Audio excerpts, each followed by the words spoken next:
Hello and welcome to World Cinema Breakdown. And as usual, I'm your host, Utkarsh Raheja, and today I'm very excited to present to you a whole new video, but not just any video. That's right, this is my first ever show that I'll be reviewing on my channel, and as you've already seen the title, it's Peacemaker. And if you don't know what the heck Peacemaker is, please go check out my previous video that I just did on the Suicide Squad. And the whole reason I even watched the Suicide Squad or did a video on it is so that I can build up to the show, because I'd been meaning to see the show that came out exactly a week ago, but I wanted to have some context. And the link to the Suicide Squad video will be in the description, so please check it out. And as you've seen in the title already for this video, I'll be breaking down my top 5 things that I absolutely loved about this show, and trust me, this is an unexpectedly great show, and there's way more than 5, so that was tough. But before I get right into the 5 things that I loved, let's just have a quick rundown of the 4 episodes and what I thought about each of them. Episode 1, oh my, what an introduction to the character, to the show, to everything, because literally from the first scene onwards, starts off funny, ends funny. I mean, it just has so many unexpected elements. I mean, come on, who would have thought that this guy has a pet eagle? Eagly, of course. What else could the pet be named, right? And I mean, also, I did not expect him to have a racist dad who basically hates him in a way. But there was just so many unexpected characters. You know, we get to meet the team that I'll be working with. It's a lot of fun. Episode 2 kind of just continues along, and honestly, it just kept giving me such a, you know, if you've seen the movie Kick-Ass, you know what I'm talking about. It gave me such a Kick-Ass vibe, because it just seemed like this is not meant to be a superhero, but here we are watching a superhero show. But like I said, it did not feel like a superhero thing, and that actually made it so much more fun. But the only thing about episode 2 was I was so confused at the ending, you know, about what the white dragon is. But, you know, of course, they address that later on in the future episodes. And episode 3, oh, I mean, it only keeps getting better, because not only did we see the fights and all that, and the interaction between characters, we actually get to see more of Peacemaker and who he is as a person, because I felt episode 3 and 4 did a lot of character development, especially with respect to how Peacemaker feels about himself, about his past, and his father. And we finally get to meet Judo Master, and I was wondering who the heck that was in the dance sequence you saw in the beginning of this video, but we finally get to meet Judo Master, and, you know, this is when you find out what a butterfly is, or why these people that they're trying to kill are called butterflies. And then episode 4, it just picks up right from there, and there's so much distrust between Peacemaker and the team, but then we see the bonding of Peacemaker and Vigilante. What a weird but fitting duo, I would say. Overall, first 4 episodes were great, and oh, the ending of episode 4, this is like the first time we see a big, like, ooh, suspense moment, because I feel like this show so far has been a mix of everything. It's been a mix of, like, batshit crazy comedy, like, stupid comedy, but good action, amazing music, and now we finally get like a suspense element, because so far it seemed like everything we would think of the show is what we were given, but now it's finally like, whoa, what's happening next type of thing. But let's just leave all that behind and dive right into my top 5 things that I absolutely loved about this whole series so far, for first 4 episodes in. If I haven't already mentioned this entire show has been written and directed by James Gunn. And I was going to make this entire segment about James Gunn, and that's one of the things I love about it.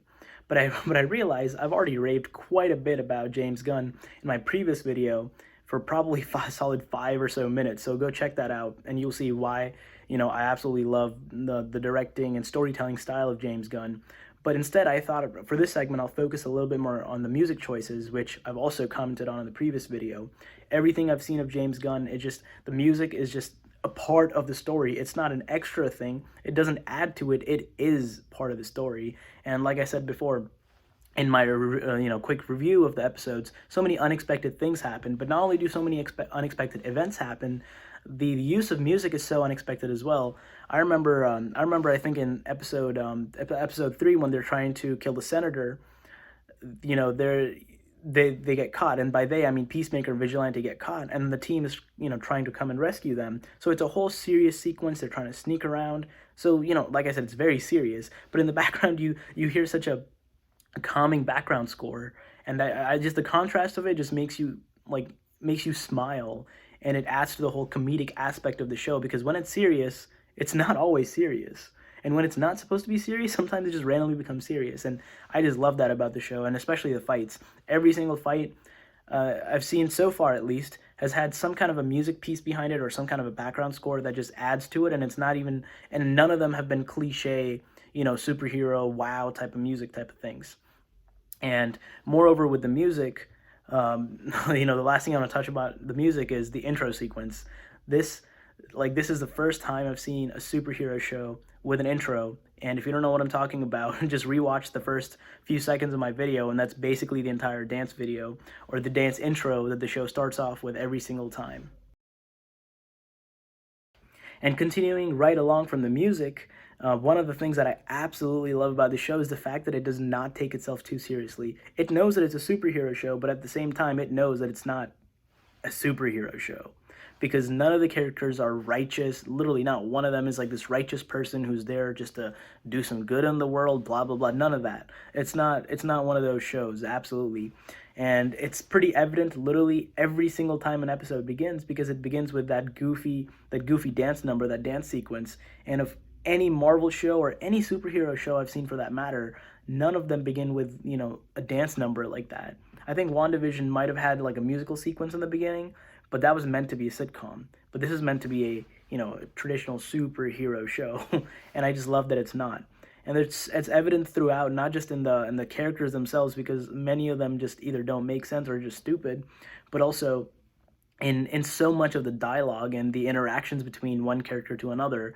And I know one standout moment of that kind of an example would be when Vigilante and Peacemaker are talking in episode 4 about ducks and ducks wearing human costumes. And if you don't remember what I'm talking about, take a look at the sequence. If it walks like a duck, that's all I'm saying. The fuck's that supposed to mean? If it walks like a duck, it's either a duck or a duck wearing some type of human costume. I don't know. He's unable to hide his distinctive walk. How the fuck could that even happen? How would what happen? A duck in a human costume? The sizes are completely incompatible. I don't know. Ducks are sneaky, I guess. I guess that's the whole point of the phrase. I mean, this was such a throwaway moment, and probably if you didn't have that moment, it wouldn't have changed the storyline. It wouldn't have changed the tone of episode 4. But I think moments like that just made it so much more exciting and so much more funnier. And this is just one of so many instances where Vigilante is talking to Peacemaker about something stupid, or Peacemaker's talking to his dad, or one of the many people that he's working with. And not only in the interactions or dialogue, a lot of the sequences are really funny too, in terms of how they're not traditional, because when we see a superhero movie, we see these competent individuals that are hired for a reason, and they're not allowed to make mistakes, and they almost always do not make mistakes. And even if they do, we don't see that type of stuff. We don't see cleanup duty, or we don't see stupid mistakes happening. But I mean, Peacemaker and his entire crew, they just keep on messing up. And one such example is Economist. He accidentally frames Peacemaker's dad to save Peacemaker. I mean, come on, what kind of a mistake is that, right? And forget Economist. Let's talk about the main character. Let's talk about Peacemaker. This dude, when trying to escape the building in episode 2, when he's trying to go and clean up everything, the mess that he's created with the first butterfly that he accidentally interacted with, if you know what I mean. He's trying to escape the building, and he falls from one floor to another, and there's like 3 or 4 different floors. He just tumbles down. And it's funny because he just hurt his shoulder, and he's not supposed to put any pressure or anything on it, and he just keeps hurting himself, and that's his mode of exit. And traditionally you'd see a superhero maybe exiting through their superpowers, or maybe like a zip line or something cool like that. But like I said, this show does not take itself seriously, and that is why I love it.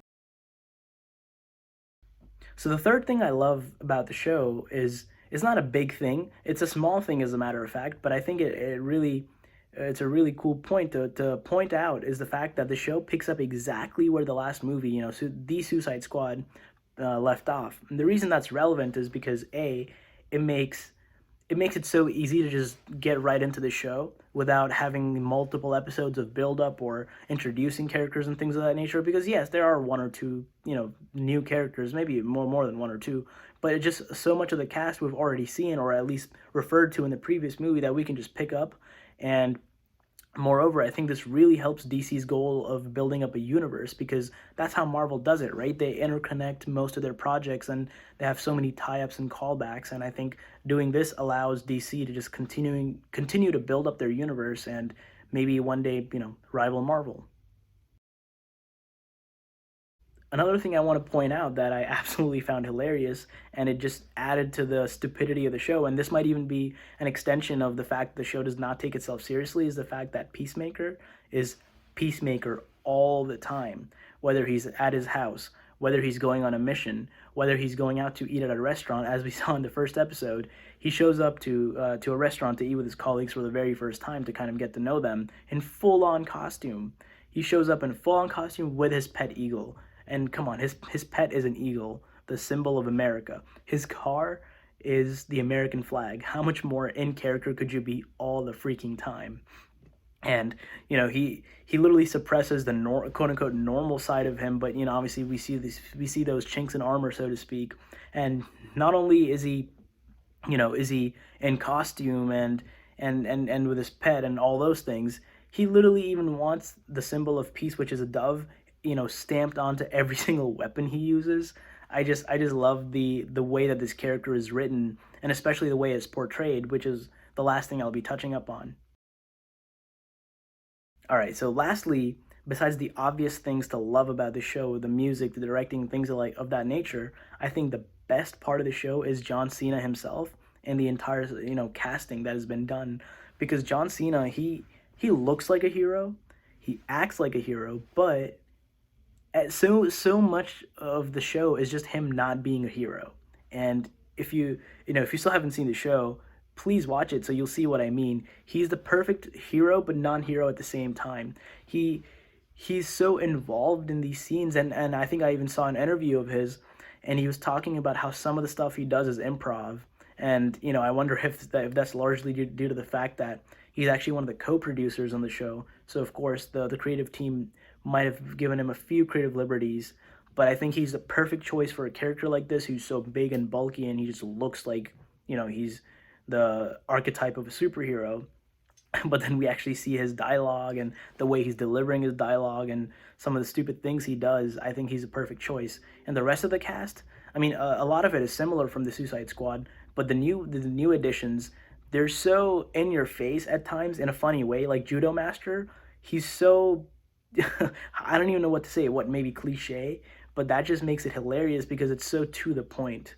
And I really do like the character development that has happened with many of the cast members, especially the weird ending of episode 4, which I touched on earlier. But overall, I think this is the perfect cast, and I think John Cena is a big drawing point for why one should watch this show, because I mean, he's been in a lot of comedies, stupid comedies, but I think this is probably one of a kind. And knowing Marvel and DC and things of that nature, they like to milk that character as much as they can. So we're probably going to see John Cena as Peacemaker for many years to come, and I think it's a perfect choice. All right, so now that I've already touched on the 5 things that I absolutely loved about this show in the first 4 episodes, let's dive into episode 5 and what I think that might be about.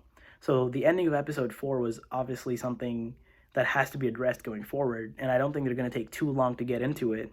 So I think in episode 5, one of the main team members is probably going to find out about their boss being a butterfly. And I think the perfect / funny choice for which character finds out about it has to be Vigilante, because I feel like no one's going to trust him, and that's going to have a whole funny sequence to it. And moreover, I think another member who's probably gonna get a lot more runtime going forward is probably gonna be Judo Master, because I'm predicting that Judo Master is actually gonna join them on their mission, because it seems like it will be such a waste of a good character, or a potentially good character, if they don't do that. But for now, thank you so much for tuning in and hearing my thoughts on the first 4 episodes, and hearing me break down what I thought about those episodes. Please watch the next episode. And go watch my video as well, because like I said earlier, I'll be making one of these videos about every single episode that comes out each subsequent week. And thank you so much for being here, and do not forget to like, share, and subscribe. Thank you so much. Bye bye. Peace.